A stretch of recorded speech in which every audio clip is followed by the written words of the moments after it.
एक बार सुंदरवन कस्बे में गर्मी बेहद बढ़ने लगी। सारी फसलें सूखने लगी। अचानक क्या पता मौसम को क्या हो गया था। इस बार बरसात के मौसम में भी आसमान से एक भी बूंद पानी नहीं टपकी। सुंदरवन कस्बे के सारे लोग बेहद परेशान थे। आखिरकार इन्हें पानी के लिए दर दर भटकना पड़ रहा था। पता नहीं इस बार इंद्रदेव हमसे क्यों नाराज हैं। बरसात का मौसम खत्म होने वाला है, फिर भी आसमान में कहीं भी काले बादल नहीं नजर आ रहे। मुझे तो लगता है हमारे प्यारे से सुंदरवन गांव को किसी की नजर लग गई है, तभी ये सब हो रहा है। नहीं तो आज तक ऐसे हालात कभी भी देखने को नहीं मिले थे। मैं तो जब भी सुंदरवन कस्बे का नाम लेती हूँ तो मुझे वो प्यारे प्यारे सुंदर फूल, मन को मोहने वाले नजारे याद आते हैं। राधिका आंखें बंद करती है और आज से 2 साल पहले के सुंदरवन कस्बे को याद करती है। सुंदरवन बहुत ही खूबसूरत लग रहा है। सूर्योदय के वक्त सूरज की पहली किरण पड़ते ही गांव में एक चमक सी हो जाती है। चारों तरफ हरियाली ही हरियाली है। परिंदे सुबह सुबह चहक रहे हैं और खाने की तलाश में आसमान में निकल पड़े हैं। औरतें कुएं से पानी भर कर आ रही हैं। किसान अपने बैलों को लेकर खेतों की ओर बढ़ रहे हैं। बच्चे अपने स्कूल बैग लेकर स्कूल की ओर बढ़ रहे हैं। सभी लोग बेहद खुश दिखाई दे रहे हैं। राधिका एक सुनहरे सपने की तरह इन सब को याद कर रही थी कि तभी वीरेंद्र उसे सपने से जगाता है। अरे कहाँ खो गई? आजकल खुली आंखों से भी ख्वाब देखने लगी हो क्या? सपना नहीं देख रही थी, आज से 2 साल पहले के सुंदरवन को याद कर रही थी। हाँ यार, वो भी क्या दिन थे जब इस गांव में खुशहाली खुशहाली, हरियाली हरियाली और चारों तरफ चकाचौंध थी। लोग इस गांव को देखने के लिए, यहाँ की खूबसूरती देखने के लिए दूर दूर से आया करते थे। और एक आज का दिन है, इस गांव में जीना मुश्किल हो गया है। पता नहीं आगे क्या होगा। फसलें सूख जाने से पूरे कस्बे में अनाज की किल्लत है। किसी के भी घर में इतना राशन नहीं बचा कि वो 1 महीने तक भर पेट खाना खा सके। तुम 1 महीने की बात कर रही हो? हमारे घर में तो ऐसी हालत है कि 1 हफ्ते तक का राशन भी ठीक से नहीं बचा है। मुझे ही पता है कैसे मेरे अब्बू और अम्मी खुद को भूखा रखकर हमारा पेट भर रहे हैं। हे मालिक, हमारी मदद कीजिए, नहीं तो भूख के कारण हमारा ये सुंदरवन शमशान घाट में तब्दील हो जाएगा। मुझे लगता है हमें इस परेशानी को दूर करने के लिए हमें अपने गांव में एक हवन करवाना चाहिए। हाँ, यही सही रहेगा। वीरेंद्र और राधिका कस्बे में जाकर सभी लोगों को हवन के बारे में बताते हैं। सूखे की परेशानी को देखते हुए सभी लोग हवन के लिए तैयार हो जाते हैं। गांव में भगवान के मंदिर के सामने एक बहुत बड़ा हवन किया जाता है। हवन खत्म होने पर इस कस्बे में एक साधु बाबा आते हैं।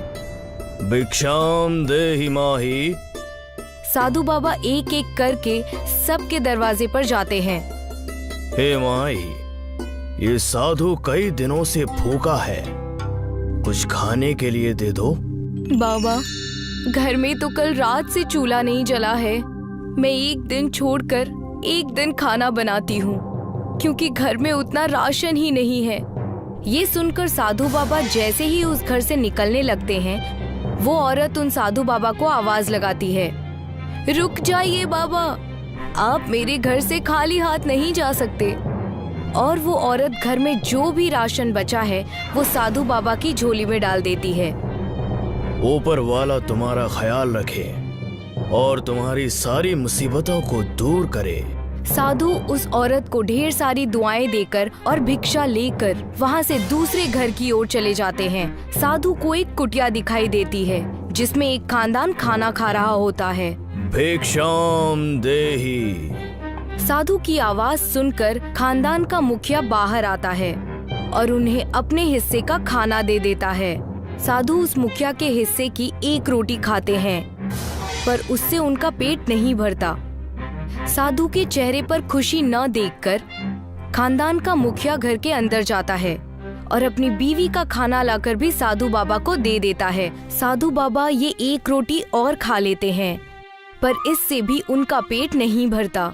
हे नेक इंसान, तुमने ये अधूरा खाना खिलाकर मेरी भूख को और भी ज्यादा बढ़ा दिया है। ये लीजिए बाबा, आप मेरा भी खाना खा लीजिए। ये लीजिए साधु बाबा, आप मेरे हिस्से का भी खाना खा लीजिए और अपनी भूख मिटा लीजिए। साधु बाबा ये सारा खाना खा लेते हैं और इस खानदान की सेवा भक्ति को देखकर इन्हें ढेर सारी दुआएं देते हैं। हे नेक इंसान, मैं तुम्हारी इंसानियत और नेक दिली देखकर बहुत खुश हुआ और दंग रह गया हूँ। तुमने और तुम्हारे खानदान ने खुद को भूखा रखकर आज मेरा पेट भरा है। ऊपर वाला तुम्हारा ख्याल रखे, तुम्हारी सारी मुसीबतों को दूर करे। साधु बाबा इन्हें दुआएं देकर अगले दरवाजे की ओर बढ़ते हैं। ऐसा करते करते साधु बाबा पूरे सुंदरवन कस्बे में घूमते हैं और भिक्षा मांगते हैं। देखते ही देखते शाम हो जाती है और साधु बाबा उस गांव से चले जाते हैं। कस्बे के सभी लोगों के पास जो भी कुछ था वो सब कुछ उन्होंने साधु बाबा को दान में दे दिया। अब किसी के पास अगले दिन खाने के लिए एक निवाला भी नहीं बचा था। पर जैसे ही सुबह होती है और सूरज निकलता है तो सुंदरवन कस्बे के नजारे को देखकर सभी लोग हैरान रह जाते हैं, क्योंकि कस्बे के एक तरफ से पानी की नदी और दूसरी तरफ से चावल की नदी बहने लगी है। हाँ, ये तो सचमुच में ईश्वर की कृपा हो गई गांव पर। सभी कस्बे वालों ने एक नदी से पानी और दूसरी नदी से चावल लिए और कस्बे में एक बहुत बड़ी दावत रखी गई।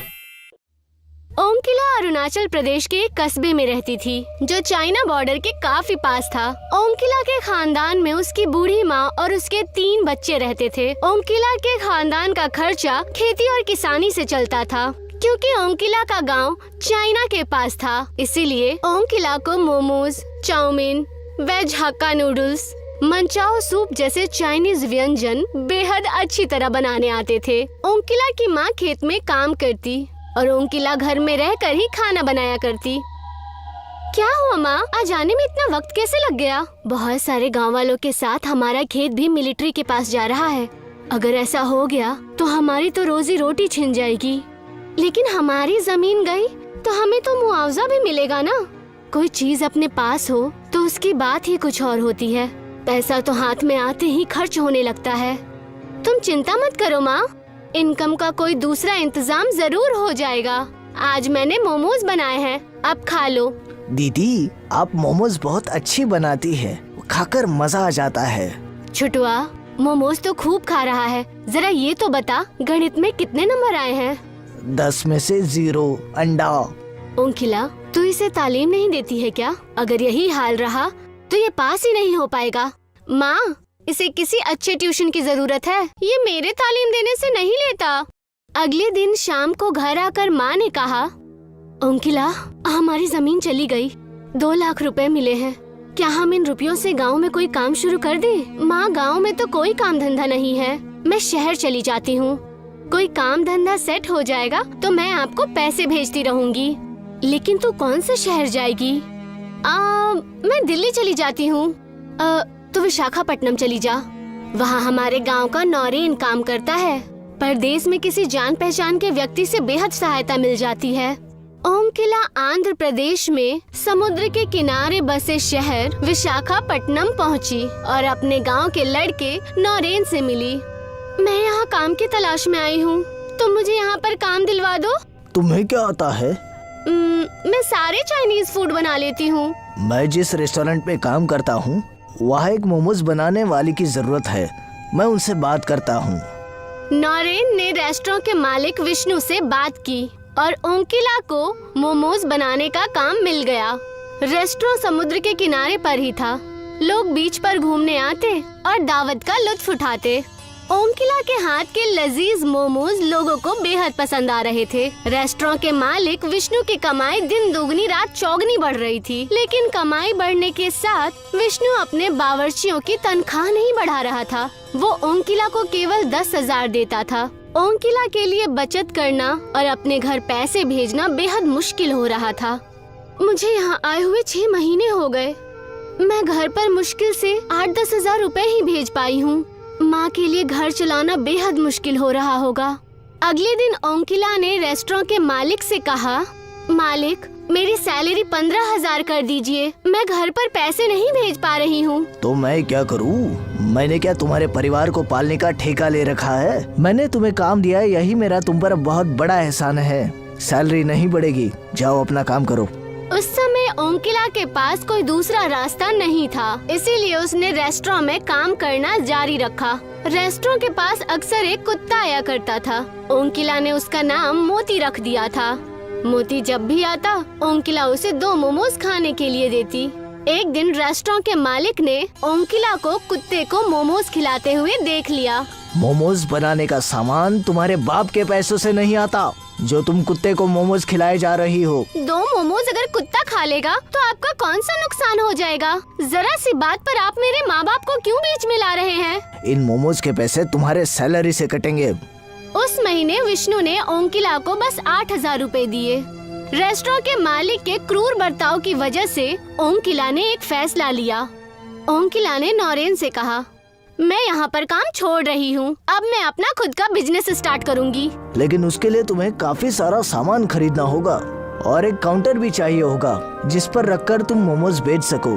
क्या तुम्हारे पास इन्वेस्ट करने के लिए पैसे है? कुछ रुपए हैं मेरे पास और थोड़े तुम दे दो।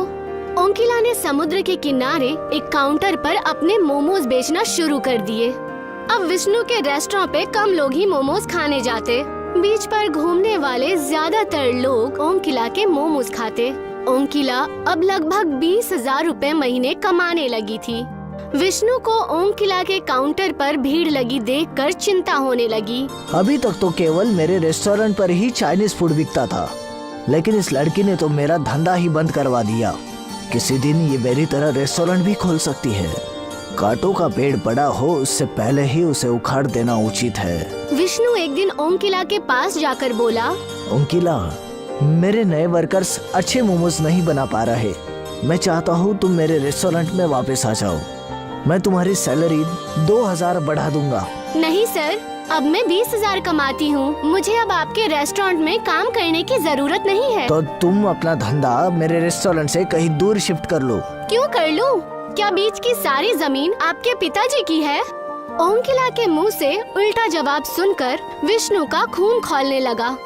आप मोमोज के अलावा और भी चीजें बेचते हैं, आप उन्हीं पर फोकस कीजिए। और अगर आप ऐसा नहीं कर पा रहे हैं तो आप अपना रेस्टोरेंट कहीं और शिफ्ट कर लीजिए। अभी तक ये लड़की मुझसे सैलरी मांगती फिरती थी और अब ये मुझे ही जवाब दे रही है। इसके घमंड को चूर चूर नहीं किया तो मेरा नाम भी विष्णु चंद्र देसाई नहीं। उस रात जब ओंकिला अपने रूम पर पहुंची तो 2 आदमियों ने उसे पकड़ लिया। अगर तुमने अपना धंधा विष्णु भाई के रेस्टोरेंट से अलग नहीं किया तो तुम्हारे और तुम्हारे परिवार के लिए ये अच्छा नहीं होगा। हमारी पहुंच अरुणाचल प्रदेश तक है, तुम्हारे परिवार पर भी हमारी नजर है। दोनों आदमी ओंकिला को धमकाकर वहाँ से चले गए।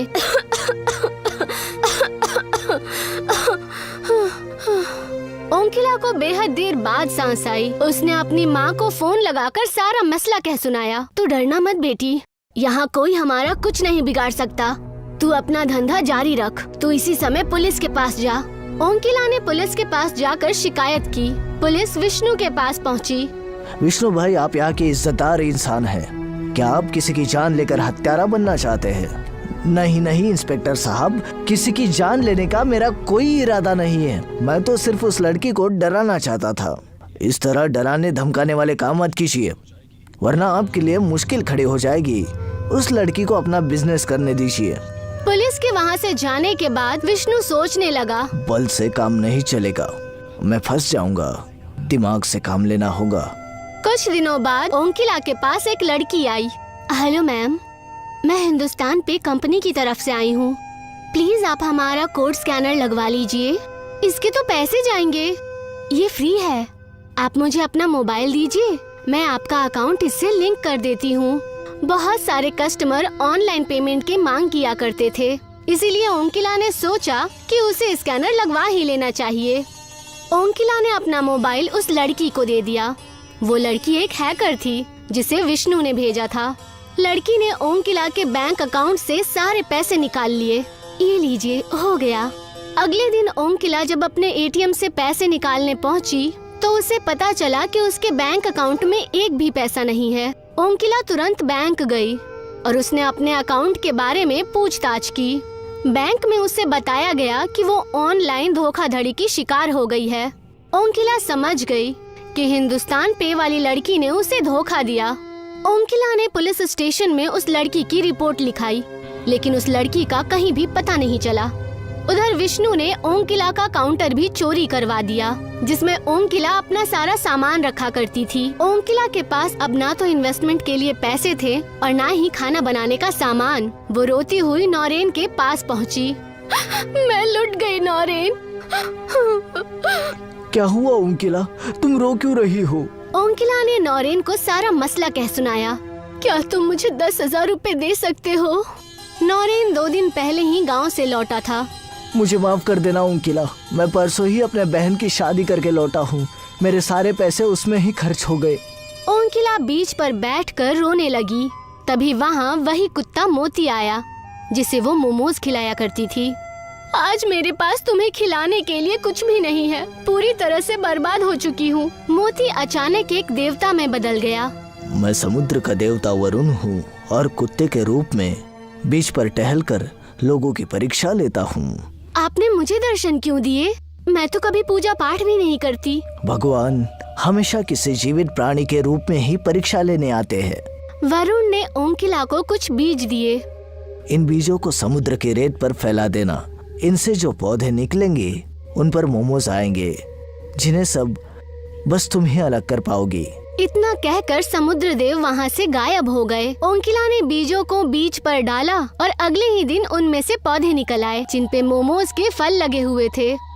ओंकिला ने मोमोज को तोड़कर एक टोकरी में रखा और मोमोज बेचने लगी। उन मोमोज में वही स्वाद था जो ओंकिला के हाथों से बने मोमोज में होता था।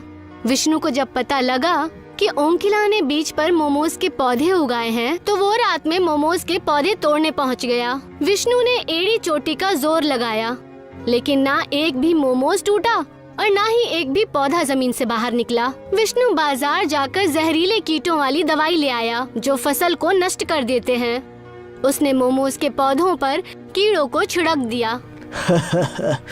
अब आएगा मजा। लेकिन तभी एक तेज समुद्र की लहर आई और उसने सारे मोमोज के पौधों से कीड़ों को साफ कर दिया। विष्णु एक दरख्त के दुकान में जाकर ढेर सारा दरख्त उठा ले आया और उसने दरख्त को मोमोज के पौधों पर रख दिया और फिर उसने उन सारे दरख्तों पर पेट्रोल छिड़ककर आग लगा दी। विष्णु को लगा कि अब काम बन जाएगा, लेकिन तभी बीच पर जोरदार बारिश होने लगी और आग बुझ गई। बारिश को भी अभी आना था। तभी वहाँ पर नौरेन आ गया। ये सब आप क्या कर रहे हैं मालिक? ओंकिला ने मुझे बताया था कि ये मोमोज किसी देवता के वरदान हैं। कोई इनका कुछ नहीं बिगाड़ सकता। मैं नास्तिक हूँ, मुझ पर इन देवताओं और वरदानों की बातों का कुछ असर नहीं होगा। मैंने अपने जिंदगी में सब कुछ अपनी मेहनत से हासिल किया है और मैं तुम्हें ओंकिला की फ्री के मोमोज को तबाह करके दिखाऊंगा। तभी ओंकिला वहाँ आ गई। विष्णु सर, आप मेरे मोमोज के पौधों को कोई नुकसान मत पहुँचाइए, वरना मैं फिर से पुलिस के पास जाकर आपकी कंप्लेन कर दूंगी। अगर ये बार बार पुलिस के पास गई तो मेरी तो इमेज खराब हो जाएगी। अभी तो यहाँ से चले जाना ही ठीक होगा। तुम गलत समझ रही हो ओंकिला, मैं तो बस यहाँ इन मोमोज को देखने आया था। अगर तुम्हें कोई परेशानी है तो मैं यहाँ से चला जाता हूँ। नौरेन, तुम मेरे साथ आओ। विष्णु नौरेन को साथ लेकर अपने घर पहुँचा। नौरेन, तुझे मेरा एक काम करना है। कैसा काम सर? तू अपने गाँव जा और किसी तरह ओंकिला की माँ और उसके भाइयों को बीमार कर दे। अगर वो बीमार पड़ गए तो ओंकिला को उनकी देखभाल के लिए घर वापस जाना पड़ेगा और इसी तरह ओंकिला रास्ते से हट जाएगी और तुझे मैं इस काम के 50,000 दूंगा और अगर तूने इनकार किया तो मैं तुझे नौकरी से निकाल दूंगा। नौरेन मुसीबत में पड़ गया। उस रात वो सो नहीं पाया। हे भगवान, मैं क्या करूं? मैं नौकरी नहीं छोड़ सकता, नहीं तो मेरे बच्चे भूखे मर जाएंगे। मेरे पास इस काम को पूरा करने के अलावा और कोई चारा नहीं है। आगे जो होगा देखा जाएगा। आखिर मैं ये पाप खुद से तो नहीं कर रहा। मैं तो बस मजबूरी में कर रहा हूँ। भगवान मुझे माफ करना। नौरेन अपने गांव गया और ओंकिला के घर मिठाई का डब्बा लेकर पहुंच गया। ओंकिला की माँ नौरेन की मौसी लगती थी। मौसी, मैंने नई मोटरसाइकिल खरीदी है, इसकी मिठाई लेकर आया हूँ। ओंकिला की माँ नौरेन पर बेहद यकीन करती थी। बेहद खुशी की बात है बेटा। और सुनाओ, घर पर सब कुछ अच्छा तो है ना? और ओंकिला कैसी है? घर पर सब कुछ अच्छा है और ओंकिला की भी अच्छी कमाई हो रही है। आपकी बेटी बहुत मेहनती है। ऐसी बेटी किस्मत वालों को मिलती है। कुछ देर बातें करने के बाद नौरेन वहाँ से चला गया। ओंकिला की माँ और उसके भाइयों ने मिठाई खा ली। उन चारों को बुखार आ गया और वो चारों बुरी तरह बीमार पड़ गए। ओंकिला को अपने परिवार की देखभाल के लिए घर लौटना पड़ा। अब मुझे कोई डर नहीं। इन पौधों को उखाड़ नहीं सकते, लेकिन खत्म जरूर कर सकते हैं। विष्णु एक रोड रोलर ले आया और उसने रोलर को पौधों पर चढ़ा दिया, लेकिन उससे भी पौधों का कुछ नहीं बिगड़ा। रोलर ऊपर से गुजर जाने के बाद पौधे फिर से वैसे ही खड़े हो गए। विष्णु गुस्से से पागल हो गया। उसे सामने वही कुत्ता मोती दिखा। विष्णु ने अपना गुस्सा कुत्ते के ऊपर निकालना चाहा। आज मैं इस कुत्ते को जिंदा नहीं छोड़ूंगा। विष्णु कुत्ते पर रोड रोलर चढ़ाने ही वाला था कि तभी कुत्ता समुद्र देव में बदल गया और समुद्र देव ने विष्णु को रोलर सहित उठाकर समुद्र के बीचों बीच फेंक दिया। बचाओ बचाओ, मुझे तैरना नहीं आता, कोई मुझे बचाओ। समुद्र देव उसके पास जाकर बोले, मैं तुम्हें बचा सकता हूँ, लेकिन पहले मुझे वचन दो कि ओंकिला के काम में कोई बाधा उत्पन्न नहीं करोगे। मैं वादा करता हूँ, ओंकिला के व्यापार में किसी तरह की बाधा नहीं डालूंगा। उसके पैसे वापस कर दूंगा और उसका काउंटर भी। तब समुद्र देव ने विष्णु को उठाकर समुद्र के किनारे फेंक दिया और वो वहाँ से गायब हो गए। तभी वो ओंकिला के घर पहुँचे और उसके सारे परिवार को ठीक कर दिया। ओंकिला शहर वापस लौट आई और उसका काम पहले की तरह चलने लगा। एक बार सुंदरवन कस्बे में गर्मी बेहद बढ़ने लगी। सारी फसलें सूखने लगी। अचानक क्या पता मौसम को क्या हो गया था। इस बार बरसात के मौसम में भी आसमान से एक भी बूंद पानी नहीं टपकी। सुंदरवन कस्बे के सारे लोग बेहद परेशान थे। आखिरकार इन्हें पानी के लिए दर दर भटकना पड़ रहा था। पता नहीं इस बार इंद्रदेव हमसे क्यों नाराज हैं। बरसात का मौसम खत्म होने वाला है, फिर भी आसमान में कहीं भी काले बादल नहीं नजर आ रहे। मुझे तो लगता है हमारे प्यारे से सुंदरवन गांव को किसी की नजर लग गई है, तभी ये सब हो रहा है। नहीं तो आज तक ऐसे हालात कभी भी देखने को नहीं मिले थे। मैं तो जब भी सुंदरवन कस्बे का नाम लेती हूँ तो मुझे वो प्यारे प्यारे सुंदर फूल, मन को मोहने वाले नजारे याद आते हैं। राधिका आंखें बंद करती है और आज से 2 साल पहले के सुंदरवन कस्बे को याद करती है। सुंदरवन बहुत ही खूबसूरत लग रहा है। सूर्योदय के वक्त सूरज की पहली किरण पड़ते ही गांव में एक चमक सी हो जाती है। चारों तरफ हरियाली ही हरियाली है। परिंदे सुबह सुबह चहक रहे हैं और खाने की तलाश में आसमान में निकल पड़े हैं। औरतें कुएं से पानी भर कर आ रही हैं। किसान अपने बैलों को लेकर खेतों की ओर बढ़ रहे हैं। बच्चे अपने स्कूल बैग लेकर स्कूल की ओर बढ़ रहे हैं। सभी लोग बेहद खुश दिखाई दे रहे हैं। राधिका एक सुनहरे सपने की तरह इन सब को याद कर रही थी कि तभी वीरेंद्र उसे सपने से जगाता है। अरे कहाँ खो गई? आजकल खुली आंखों से भी ख्वाब देखने लगी हो क्या? सपना नहीं देख रही थी, आज से 2 साल पहले के सुंदरवन को याद कर रही थी। हाँ यार, वो भी क्या दिन थे जब इस गांव में खुशहाली खुशहाली, हरियाली हरियाली और चारों तरफ चकाचौंध थी। लोग इस गांव को देखने के लिए, यहाँ की खूबसूरती देखने के लिए दूर दूर से आया करते थे। और एक आज का दिन है, इस गांव में जीना मुश्किल हो गया है। पता नहीं आगे क्या होगा। फसलें सूख जाने से पूरे कस्बे में अनाज की किल्लत है। किसी के भी घर में इतना राशन नहीं बचा कि वो 1 महीने तक भर पेट खाना खा सके। तुम 1 महीने की बात कर रही हो? हमारे घर में तो ऐसी हालत है कि 1 हफ्ते तक का राशन भी ठीक से नहीं बचा है। मुझे ही पता है कैसे मेरे अब्बू और अम्मी खुद को भूखा रखकर हमारा पेट भर रहे हैं। हे मालिक, हमारी मदद कीजिए, नहीं तो भूख के कारण हमारा ये सुंदर वन शमशान घाट में तब्दील हो जाएगा। मुझे लगता है हमें इस परेशानी को दूर करने के लिए हमें अपने गांव में एक हवन करवाना चाहिए। हाँ, यही सही रहेगा। वीरेंद्र और राधिका कस्बे में जाकर सभी लोगों को हवन के बारे में बताते हैं। सूखे की परेशानी को देखते हुए सभी लोग हवन के लिए तैयार हो जाते हैं। गांव में भगवान के मंदिर के सामने एक बहुत बड़ा हवन किया जाता है। हवन खत्म होने पर इस कस्बे में एक साधु बाबा आते हैं। भिक्षाम देहि माहि। साधु बाबा एक एक करके सबके दरवाजे पर जाते हैं। हे माई, ये साधु कई दिनों से भूखा है, कुछ खाने के लिए दे दो। बाबा, घर में तो कल रात से चूल्हा नहीं जला है। मैं एक दिन छोड़कर एक दिन खाना बनाती हूँ, क्योंकि घर में उतना राशन ही नहीं है।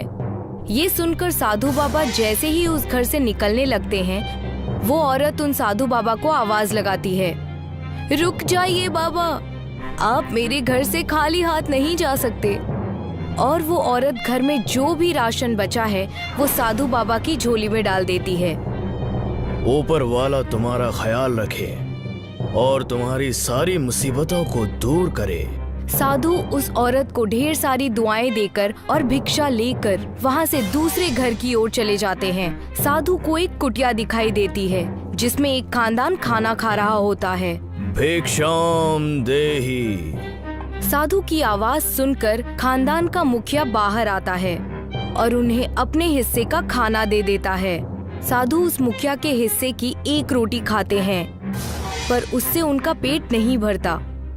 साधु के चेहरे पर खुशी न देखकर खानदान का मुखिया घर के अंदर जाता है और अपनी बीवी का खाना लाकर भी साधु बाबा को दे देता है। साधु बाबा ये एक रोटी और खा लेते हैं, पर इससे भी उनका पेट नहीं भरता। हे नेक इंसान, तुमने ये अधूरा खाना खिलाकर मेरी भूख को और भी ज्यादा बढ़ा दिया है। ये लीजिए बाबा, आप मेरा भी खाना खा लीजिए। ये लीजिए साधु बाबा, आप मेरे हिस्से का भी खाना खा लीजिए और अपनी भूख मिटा लीजिए। साधु बाबा ये सारा खाना खा लेते हैं और इस खानदान की सेवा भक्ति को देखकर इन्हें ढेर सारी दुआएं देते हैं। हे नेक इंसान, मैं तुम्हारी इंसानियत और नेक दिली देखकर बहुत खुश हुआ और दंग रह गया हूँ। तुमने और तुम्हारे खानदान ने खुद को भूखा रखकर आज मेरा पेट भरा है। ऊपर वाला तुम्हारा ख्याल रखे, तुम्हारी सारी मुसीबतों को दूर करे। साधु बाबा इन्हें दुआएं देकर अगले दरवाजे की ओर बढ़ते हैं। ऐसा करते करते साधु बाबा पूरे सुंदरवन कस्बे में घूमते हैं और भिक्षा मांगते हैं। देखते ही देखते शाम हो जाती है और साधु बाबा उस गांव से चले जाते हैं। कस्बे के सभी लोगों के पास जो भी कुछ था वो सब कुछ उन्होंने साधु बाबा को दान में दे दिया। अब किसी के पास अगले दिन खाने के लिए एक निवाला भी नहीं बचा था। पर जैसे ही सुबह होती है और सूरज निकलता है तो सुंदरवन कस्बे के नजारे को देखकर सभी लोग हैरान रह जाते हैं, क्योंकि कस्बे के एक तरफ से पानी की नदी और दूसरी तरफ से चावल की नदी बहने लगी है। हाँ, ये तो सचमुच में ईश्वर की कृपा हो गई गांव पर। सभी कस्बे वालों ने एक नदी से पानी और दूसरी नदी से चावल लिए और कस्बे में एक बहुत बड़ी दावत रखी गई।